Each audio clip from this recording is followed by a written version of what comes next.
রংঘর জামে মসজিদ পুনর্নির্মাণ শুরু, কনস্ট্রাকশন কমিটি গঠন ও কোরআন পাঠ, দোয়া। রংঘর জামে মসজিদ পুনর্নির্মাণ কাজ আনুষ্ঠানিকভাবে শুরু হয়েছে।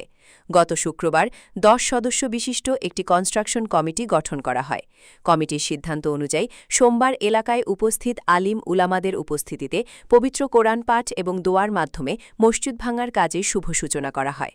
অনুষ্ঠানে মাওলানা ইসলাম উদ্দিন তালুকদার, হাফিজ তাজউদ্দিন, আকাদ্দাস আলী লস্কর, আব্দুর রহিম চৌধুরী এবং সাংবাদিক বাবুল হোসেন লস্কর বক্তৃতা করেন।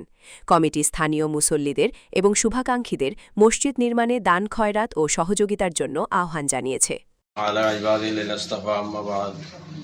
সম্মানিত আমাদের হামসায়াবাসী তথাপিও আমাদের বড়খলা সমষ্টির বরাকবাসী বা আমাদের দেশবাসী সবার কাছে জানানো যাইতেছে যে আমাদের লঙ্গর পূর্ব জামি মসজিদ পুনরায় নির্মাণ করা হইতো। নির্মাণ করা হওয়া লাগিয়া মসজিদটা আবার বানানি হইতো। আমরা দেশবাসী সবার কাছে আমরা সাহায্য চাই। আপনারা দয়া করে মসজিদও সাহায্য করবা। এই মসজিদ বানানোর জন্য আপনারা তাড়াতাড়ি সাহায্য করবেন।